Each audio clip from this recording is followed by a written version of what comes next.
All right, y'all. We back like four flats. We are here, episode 8 of Love Is Blind. Allie and Anton. Finally, we see some. Well, I don't want to say finally, like I was waiting on it, but I was waiting on it. We finally got some interesting news when it comes to them. I'm still debating on if it's messy or if it's true. I don't know. I feel like it could be a little bit of both, but we'll get into it. But if you're new here, hit subscribe. It's free of charge. It's the easiest click. Just take that mouse or take that finger and click. Boop. Do that. Thumbs up the video as well. Go take it down from the subscribe and then get down there and hit the thumbs up. Do that real quick. Leave me a comment. Let me know what y'all think. I said I'm going to get episode 9 out tonight. Probably not. I'm probably going to go to bed. But I'm going to get that one out tomorrow because I know that one's probably going to be good. It's probably going to be good, but we'll see. But let's get into it now. Let's go. All right, so we pick up at Nick and Annie at their apartment, and she's pretty much telling him that she loves everything about him now. Like, I guess they don't smooth everything over, but they talk about the last time that he had lived with somebody, which was 3 years ago. She then says that they've learned a lot about each other since being there together, and she says that I know I'm very emotional, I'm super passionate, I just care about you a lot. Okay, but he then says that I was put off by you pretty much putting words in my mouth, as anybody would be. But she says it won't happen again. We'll see. But he then says, I mean, I can't, it can't happen again because I'm trying to get where you are. And that's basically like a kick at me. But she says that she's never loved anybody as much as she loves him. And she can't wait to get married. And she's picturing a life with him. He says he is as well. Okay. Madison and Joe. His family's coming. We find out because they're going to be meeting the families this episode. So his family's coming and he thinks that she'll get along with them. He then asks like what she thinks he's going to get, how she thinks he's going to get along with her family. And she's like, I mean, I think they'll be excited for us. She then says that she never really introduced anybody to her family. And he's like, that's interesting. Is that good or bad? And she said, like, I just have to feel my relationships out before I get to that point with telling them, which to me, I feel like those relationships didn't last long. And I don't blame her. I'd feel the same exact way. But he then asked her if it scares her. And she's like, no, but you scaring me right now. And he asked if she has any reservations. And she's like, do you want me to? Like, the things that he's asking her is kind of like, Joe be playing mind games with her. Like, the stuff that he be doing, I'm like, is it really necessary? But we all knew, I've been telling y'all this. I still, even to this day, I still don't think, after watching 8 episodes, I still don't think he's attracted to her. And I think he's trying to fake the funk. I would not be shocked when the reunion happens that they would have been broken up by the time they finish filming. But, and even if they do, I don't even think they're going to get to the altar, but we'll see. But he then asked that, and he says, like, it would be more healing if she had reservations. I'm like, really? Why? But he then says that she's so sure, which is probably, you know what? I'm sitting here thinking as I'm about to tell y'all, he probably thinks it would be more healing. And if she said that she has reservations, so he could cut it off. That's what I'm thinking. But we're definitely going to have, I can't wait to get to their meeting with his parent. Because I got something that I don't know if y'all paid attention to. But being a body linguist like I am, I immediately clocked it, but we'll get to it. He says she's so sure of everything, which is probably a good thing, but it scares him sometimes. And I'm like, okay, whatever. But she says, like, signing up for this, I knew exactly what I was coming in here for. I'm not scared. Like, I thought I found my person. Like, that's why I'm not scared. Like, duh.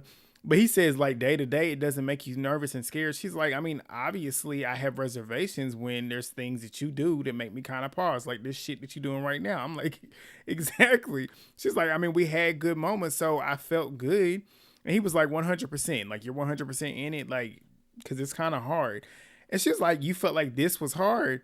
He says, like, the emotional part. And she's like, I mean, you're making it more negative than it is, which, like I said, he's literally playing mind games with her. I'm like, what is the purpose in this? But she then says the more you say these things, you make it hard. It becomes harder. Like, do you want this? That's basically what she's saying. And he says that he wants to hear her pretty much say, yes, this is crazy. I wrote down, nigga, moving on. I was like, I wanted so badly to skip through this. Because I'm like, at this point, I don't even care. Because he's playing with her mind. That's literally what it is. And she was like, I mean, in my heart, I thought that we were doing this together. And he's like, we are. And she says, well, now I feel like I just need to be some negative bitch. Like, because I'm so excited and happy about wanting to marry you, you're acting like it's a problem. So at this point, I just need to be nasty and mopey and just negative. Basically like Hannah from 2 seasons ago. But she starts crying, asking like, why did you even propose if it's bothering you that I'm so excited about wanting to get married?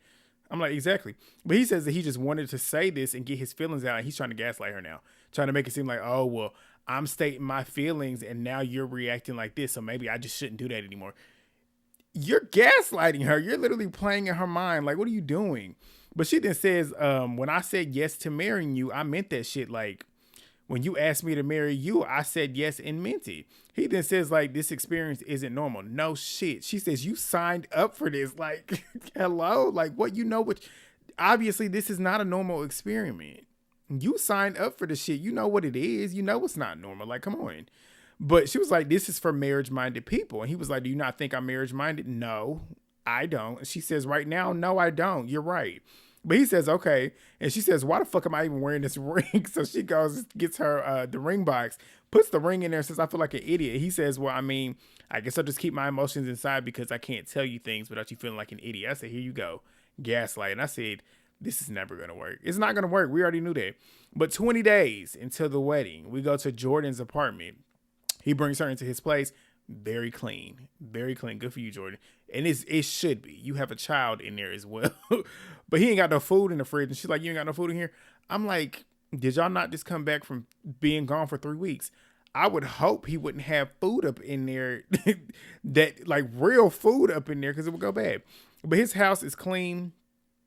She tells him that she reached out to her realtor to pretty much get homes that are suitable for the three of them. As you all know, she's stating it's nice, but we all know she likes to live lavish, and that's not lavish enough for her. But he then takes her into Luca's room, which is very nice. Or he then shows her a bear that his baby's mom, her friend, had made for Luca, and it has like an insulin pump in it. She gets emotional. She obviously relates it back to her dad. And she's like processing the fact that like Lucas literally had to experience this as a kid, which of course is hard. But they have a moment. We then get to Allie and Anton. They're in their apartment and they're talking about work. He's talking about how pretty much having somebody to come home to is the highlight of his day. They start making food. She asks him, like, do you eat these fruit? Like, because she washing the fruit. And she's like, do you eat your fruit, like, fresh out the pack? And he says, yes. I said, sir, you need to start washing it. But they're eating steak and eggs. And she starts talking about how she wants to go back to school full time. And the last time that she was in school full time, she was living with her parents. And while she was there, she wasn't doing anything. She says cleaning is not a top priority for her. I said, the face I made was the same face he did. I said, ma'am, but wait on it. Because she don't want to clean, but there's a lot of other stuff that she got going on, and think that the last thing you can't clean. What are you contributing to here? But she then says that she ideally doesn't want to not work. And he's like, I mean, 1 to 2 days is fine. And she was like, do you think that'll be enough for you to support both of us? And he's like, yeah. So he got the money. But she then says school's going to be expensive enough and I can still get Botox. I said, ma'am, you need a sugar daddy. You don't need a damn husband. But he then says that he don't know about that because, like, Botox. But he then says, like, we have to budget, which he's 100% correct. But he then says, because at this point, like, he basically gonna be footing the bill for real. So you gonna have to stop spending that much money. Like, come on. But he then says, like, he starts talking about them having a joint account once they're married. And she says that she don't think that there's anything wrong with having a joint account and having a separate one. I don't disagree with that. I agree with that, especially when it comes to women. I feel like y'all need to have y'all's own money. I feel like I need to have my own money too. But I also see what he's talking about with a joint account. So I see both sides. I do, honestly. I feel like, but me personally, when I do get married, I will have a joint account, but I will have my own money too. And I would expect her to have her own money too. I feel like it's necessary to do that. And if I'm remembering correctly, I think my parents do that. I don't know for sure, but that's what I would be doing.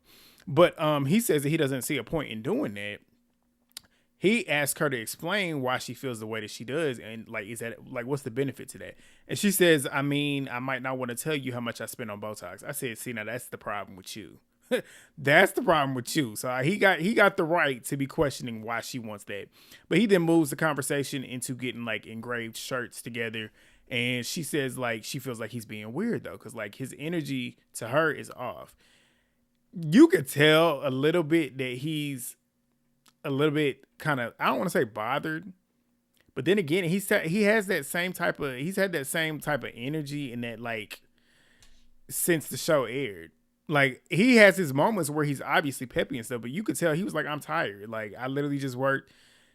I've been up for 24 hours. I can see that too. And he was like, that's just what it is. And she said she feels like there's something he's not telling her, like what's on his mind. And I'm like, he's tired. What do you mean? So we then get to Calabria and Edmund at their place. And he's talking about missing his mom as he's cooking breakfast. And she comes knocking at the door.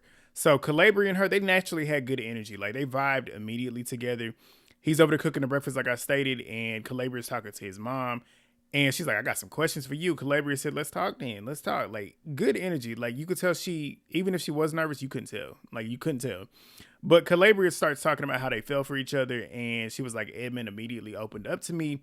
And I feel like I was ready to see him day 3 because I feel like I knew him so much already in him being vulnerable. His mom then says, like, yeah, he's seen a lot. I bet. And I know you know that. But Calabria starts talking about how her job allows her to relate, which I do see. For some reason, I don't even want to say for some reason, because I felt like that. I feel like she wants to help. I feel like her natural instinct with her job is to help. And I feel like she wants to help him in a way that I feel like is more so like, I feel like she's thinking with her mind from like her job perspective. I do. Do I feel like she has love for him? Absolutely. But I feel like she's trying to fix him. That's what I feel. That's what I personally feel. But his mom says, like, there's certain things about him that I might not know myself. I said, I wonder why. I might have so many little side comments with the stuff that she says, because it's like, you're delusional. But we'll get to it. But she says, like, if he finds his soulmate to open up to and share, because she's like, he got his own lockbox that he don't tell me shit about. So if he's telling you all this stuff, I love it. I'm here for you. But she then tells Calabria that she has a gift for her, but she forgot to bring it. But she's like, I give this to all of my daughter-in-laws, but I forgot the beads. And Calabria asks if it's cultural. She says yes. They get up and give each other a hug. Calabria then asks her, like, how do I put it on? And she's like, I'm going to tell Edmund how to do it so it can be like a personal moment between the two of y'all. But she then starts talking about how she had a girl in Ghana that made it for him. But they sit down. Edmund prays over them and says the grace. And they start eating. And her mom starts telling them, like, not to stress over life and whatnot. She then starts talking about Ghana again. And Calabria gets up and walks out. And she starts talking to Edmund. His mom starts talking to her. Talking to him. It's 10 o'clock. But he starts talking about how he feels like now is the time. And she was like, I mean, you picked some good girls in the past because I raised a good son. I said, you did what? Because what you mean raised him? Because he was in and out of foster homes. I said, ma'am. Ma'am. But she then tells Calabria, she tells him that she likes Calabria. And she starts getting emotional. He starts comforting her. She was like, I mean, I'm not perfect, but I mean, we love hard. I love hard. And she then says that she's not going to tell him, talking about Edmund, to put off love, like, because tomorrow's not promised, which she is right. But she was like, I feel like Calabria fits him. I don't think so. But she then says she feels like a baby is headed her way. I said, that's the last thing that Edmund needs right now. That should not be his priority. But Calabria comes back. She gets emotional. Not Calabria, his mom. Gets emotional again, stating like Edmund's such an awesome son and her sons make her proud. And she was like, I just don't go passing them off just to anybody, talking about women. But I said, you don't go passing them. Again, the foster care. They were in it. Like, you don't go passing them off to these women, yet you let them get passed through all of these foster homes. I'm like, the jokes write themselves. But she likes Calabria. All in all, she likes her, which is good, but do I see it lasting? No. So we then get Madison and Joe at his place. The ghetto. Nene leaks. But Joe, he tells us that he sees essentially how he was at fault the night before. He's talking about the last time that we saw them on the TV when they were bickering. But he said, I'm here for her. I'm here for Madison. He tells Madison that he's sorry for coming off the way that he did and doesn't want it happening again. Same old shit that he said the last time he did this shit. But he's like, I'm going to be more intentional going forward. She says that she wants to pretty much talk through things. Like, she's like, I want you to tell me what you're feeling, but I want to talk through things and we can keep doing that. But like, let's be intentional going forward. She put her ring back on. She tells him that she appreciates him cuddling and reassuring her this morning. They're at his place now. Like I told you, he got a studio apartment. She says it's not bad. He got a bunch of self-help books in there. I'm like, are you even reading them? But she then says exactly what I thought, because he's showing her all around. And she's like, it looks like a motel. Like, she said it looked like a hotel. I said it looked like a motel. He got that white refrigerator and everything. But I ain't gonna go too hard. Like, times is rough. But he got a place, and that's all that matters. He got a roof over his head, and he's covering it, so good for him. But Megan and Jordan, they're out with her family, and her mom and her sister are there.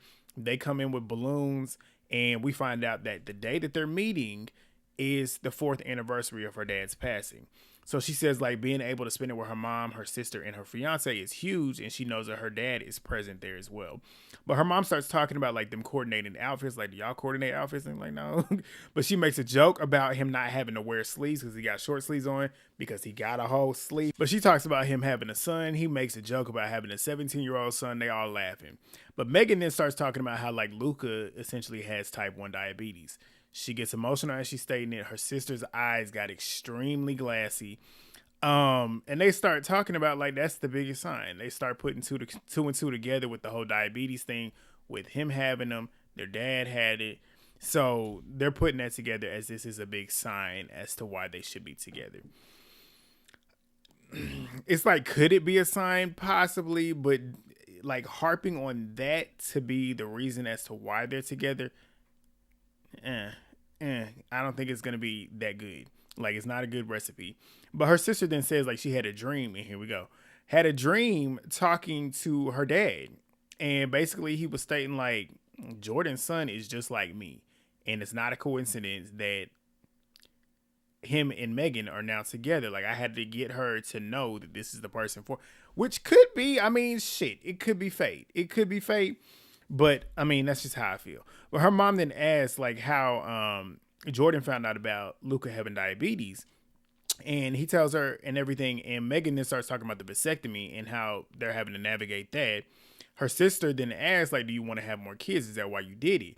And he was like, I mean, I just got snipped, and like, whenever I want to have kids and whenever I'm ready to have kids, I'll just get it reversed. Mom was like, oh, okay. Sister says, oh, that's very progressive of you. I love that.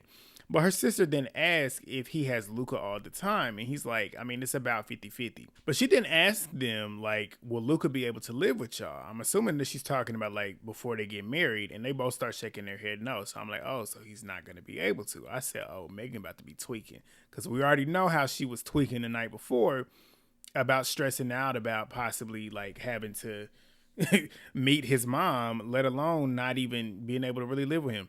But she then asked Megan if it's going to be hard not knowing how to live with a 5-year-old, knowing that she's about to get married. And Megan's like, I mean, I'm going to have to lean into it. I said, you're going to be tweaking out. We already know how that's going to get down. But the mom then starts talking about communication being key. And he talks about, like, how transparent they've been since day one. And Megan then asked Jordan if he cares if she shares something. And he was like, no, I don't. But she then talks about this morning when she woke up and was having a hard day because obviously it's the day of her dad's passing, the anniversary. And she was like, she wanted him to come comfort her. And instead of speaking up and telling him, she held the shit in. And he didn't like her essentially waiting to bring that shit up. Which, yes, like, granted, he just now, and that's the thing too. He's just now, even though y'all are engaged and y'all feel like y'all know everything about each other, it's only been 3 weeks. It's only been 3 or 4 weeks. So I don't think in his mind in that moment he put 2 and 2 together and was like, oh shit, this is the day that her dad passed. And that's possibly the reason as to why she's feeling the way she is. But not only that, it goes back to what her mom said. Communication is key.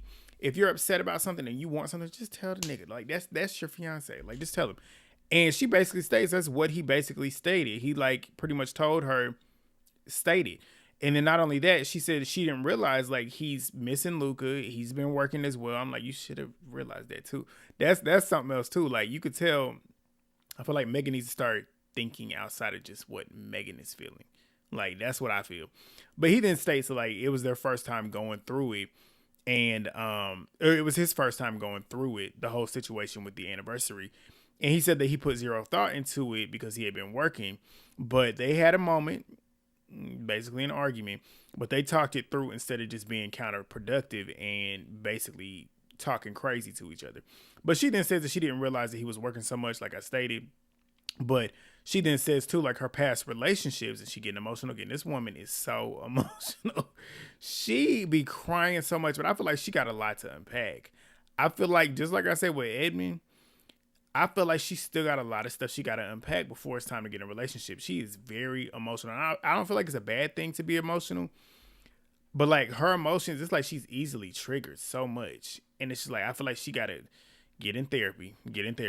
But she talks about her past relationship. She worried about bringing shit up because she felt like doing that would make them leave her. And I'm like, therapy. But her mom says that Megan essentially just needs affirmations. But they wrap it up. Mom and sister are giving them their support. Megan gets up to go to the bathroom so he can essentially ask formally for their blessing, and obviously they give it to him. So good for them.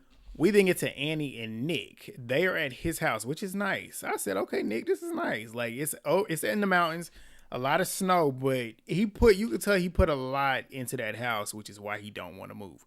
I don't blame him. But she's going through his closet and she finds a crop top sweater. I said, sir. But she loves his house. He shows her all the shit that he done put into the house. She realizes like this is a big part of him. Like she's seeing so much of what he's put into this house. And she's like, damn, like how could I ask you to leave? But he was like, I mean, I love that you love it. They sit down and talk about it. And she was like, I mean, it's hard because I can't leave right now. Oh, I forgot to mention it. I put it in quotations in parentheses. But she's a hair. I don't know why it didn't click until this episode. It took me 8 episodes to read that she is a hair salon owner, and her hair been looking. Moving on. She then says it's hard because she can't leave right now. Obviously, because she got her own salon too. But he then says that he's not asking her to do that. And she's like, I know. But she starts telling him like, you work from home. You can stay in my apartment. It's a nice place. She's trying to sell it up to get him to go. And she's like, you can do it for the summer. I'm thinking about getting a house. Obviously, when we can move in together, we can get the house together as we get married. But come live in the apartment for a few months. We'll try and figure it out. She then says too that she understands like what it's like working so hard towards something that you really, really wanted. So like having him give that up, I don't want you to have to give that up. And he was like, I understand that. Like you're not telling me to sell it, but like we'll always have this. So if I do go down there with you, whenever we come up here, it'll be even more special whenever it happens. But he basically tells her that he's open to it. So good for them. But we then get Madison and Joe out to meet his family. His parents are there. His sister is there. And his mother's ex-husband is there. I said, what the fuck is he doing here? For what? Because his dad is there. I'm like, what the hell? What? But they asked to see the ring. One of his sisters ends up asking, like, how are y'all feeling? And he was like, I'm nervous. He's like, I'm nervous. The nervous part was the last 3 weeks. I said, are you sure? Because you still seem to be nervous as of the day before. But he says this is the easiest part.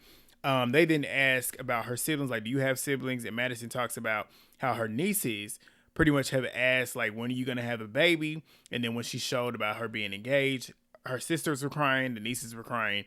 But Joe meets her family on Friday. We find that out. But the dad makes a toast. His sister then asks Madison, like, what was the main thing that attracted you to him in the pies? And she was like, he made me feel heard. He made me feel special. I said, the contrast from what that was in there to what it is out here, it's the complete opposite. But he then says like her values, like her family values was big for him, their emotional connection, and he felt her heart, and he was like, her heart felt good.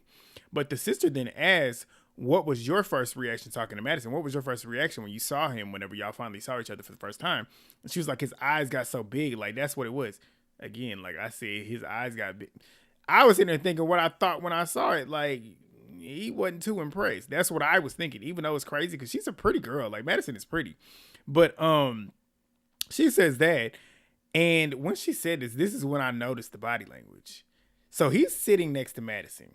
He's sitting on the end. Madison's sitting here. His dad's sitting here. The ex-husband's sitting here. The sisters are sitting across from, I think dad is sitting across from one of the sisters. Madison is sitting across from the sister that's in the middle. And then his mom is right there. So I would think he would have been like, had his arm around Madison the whole time, or at least is leaning into Madison. Madison is me. This is him. I'm like, why are you sitting away from her? That is telling. Body language is telling. He's sitting at an angle away from her the entire time. It was crazy to me. But his dad then asked Madison if she's at a place in her life where she's ready to like pretty much settle down and get married. And she's like, I got a good career. I have my own house. I'm in a good place with everything that I have going on in my life. I'm at a point now where I want to share it with somebody. And I'm sure, like, I'm very sure that I'm ready to be married. I'm ready to be a wife. I know I will be a good wife. And I'm just ready for it to be reciprocated. Ex-husband decides he wants to ask a question. And he asked her, how could you be so sure after 3 weeks? I said, you're the ex-husband. How were you so sure? I'm like, why does your opinion even matter? Why are you here? That's what I was sitting here thinking. But she says, fair question. She says, we're both intentional. We talked about a lot of deep stuff, like a lot of deep real life stuff. And it's real. Joe co-signs it. She says, like, you're never 100% sure. And that is true. Like, I have to battle with that too. Like, I tell my parents this all the time. They like, when are you going to be ready to have kids? And I'm like, I just don't want to struggle with kids. And that's why I be out here grinding hard. I be grinding hard. I got 3 jobs and this is one of those jobs. So I be working hard. I be trying my best to like save up. And it's like at the same time, they be telling me the same thing. You can't be, you're never going to be 100%. Because when they had me and my sister, they was just barely making it at that point. And they had me and my sister at the same time. And they like, you just got to do it when the time's right. Like, you just got to make it happen. But that's basically what she was stating. Like, you're never going to be 100% sure, but at some point you have to trust that you've done the work. We put in the work. We put our heart and soul into it. And I just want it to work. She had a very good answer. She's a good girl. Like, you can tell Madison got her head on straight. I just don't think Joe's the one for her. But his sisters, they love it. They said, like, I just love how it's working right now. I'm at ease knowing that everything is good. Joe tells us that her clicking with his family means everything and he feels closer to her. I said, yet you've been sitting so far away from her. But we then get to the final scene, 15 days until the wedding. Allie and Anton finally giving us something other than what we've been seeing. So he's meeting his friends, not his family, his friends. But she's asking before they get there if there's anything that she should be aware of. And he says a lot of stories. The foreshadow, I didn't even catch it. Normally I can catch it, but that definitely was some foreshadow. But his friends show up. Is his, I guess, his best friend and his girlfriend. So they sit down, they talk about how quick it was and whatnot. And his friends are like, we can understand that because we literally moved in together. They've been together for 4 months. They moved in together after the first date. I said, that's wild, wild. But they said it was an instant connection. Anton said, yeah, it was the same with us. So Allie and Anton started talking about like their similarities and what pretty much made them instantly connect. And a friend ends up asking Allie if she likes Denver. And this is the lady, Melissa. She asked Allie if she likes Denver. And she's like, not really. I just want to be near something like some water, somewhere warm, like Florida. I said, so why are you on Love is Blind Denver? But okay. But she then says, like, I just don't want to be in the party scene anymore. But remember that. His friend, I think his name was Justin or Joe, ends up asking how they feel living together. And Allie says, like, part of me feels like I know who he is, but there's also parts of him that I don't know, and we essentially gonna have to work on. And it's just not him, but it's me too. Like, and she's talking about like their little quirks and whatnot.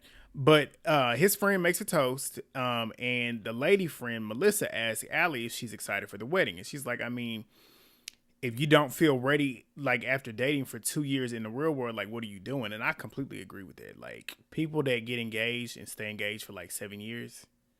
Or even be in a relationship with somebody for 7 years and don't have a ring. What is the point? But the girls, they get up to go to the bathroom. So it's just Anton and his boy. And Anton ends up asking his boy, like, what'd you think? What do you think about her? And he's into it. He's like, I feel it. Like, I see it between y'all. So he then asks Anton, do you really love her?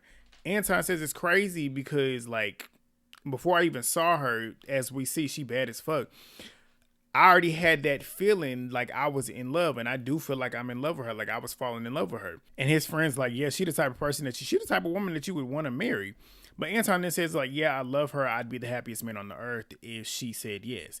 But Anton then says that Allie and his friend's girlfriend seem to be vibing a lot. Meanwhile, they're in the bathroom, and Melissa, the girlfriend, says, I can't believe Anton's getting married. I said, oh. Allie says, is he not the type to be doing that? Like, is he not the marriage type? Girlfriend says, to be honest, no. I said, are you being messy? Allie says no.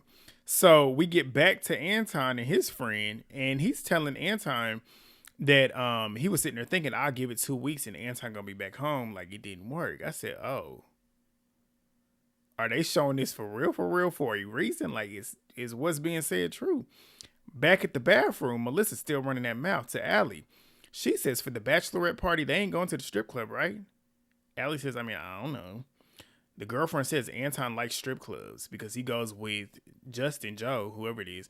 I can't remember what the name was. And she's like, I don't like it. I said, oh, shit. I was like, what's going on? So Allie then says, I was honest with Anton. And when he's in a relationship, I told him it's inappropriate and it makes me a little bit sick. So she's starting to get, Melissa's starting to get to Allie at this point. So the girlfriend is like, no. Like that was when they were single. I'm like, so why are you bringing this up now then? Like, why are you bringing it up now? If he wasn't doing it when he was in a relationship, then what's the point? But then again, I'm like, it is shit that she might need to be paying attention for. So Anton, back at that where his friend is wondering where they at because they've been gone for a while. His friends, like, they probably in there talking like girls. I was like, interesting. But Allie, back in the bathroom, she's telling the girlfriend that Anton says that his friend is the party boy. Like, he likes to drink a lot and whatnot. Girlfriend says it's both of them. I said, uh-oh. Allie says, okay, so do they still do it together? And Melissa's like, no, only when they're single. I'm like, again, why are you bringing this up? But Allie then tells us that Anton was pretty much putting the party shit on Joe. But Melissa sharing this shit with her now has her thinking because this is not the lifestyle that she wants to live. Like, if he was living this lifestyle 2 months ago, I'm going to be a little bit hesitant because I was believing that he was ready to settle down. But she then says that she's ready to talk to him about it. So Allie and Melissa get back to the table. She sits down and she kind of telling Anton, oh, we got some. Well, not oh. She says, we got something to talk about. He's like, what? She like, you in trouble. He says, about what? She says, we'll talk later. I said, uh-oh. Trouble in paradise. Y'all, I struggle through this. When I say I struggle through it, I've been talking over my tongue. Y'all been seeing all them cuts. I've been laughing because I've been literally talking over my tongue. But give me some love. Show me some love for powering through. I wanted to do episode 9, but I'm definitely going to go to bed because that's why I was stumbling. But give me that. Let me know y'all's thoughts down below. Do y'all think she was being messy? Do y'all think Melissa was being messy? Or do you think she's telling the truth? Or do you think it's a little bit of both? I think it's a little bit of both. But y'all let me know what y'all think. I'm going to get episode 9 out tomorrow, hopefully. But yeah, I'll see y'all then. Peace.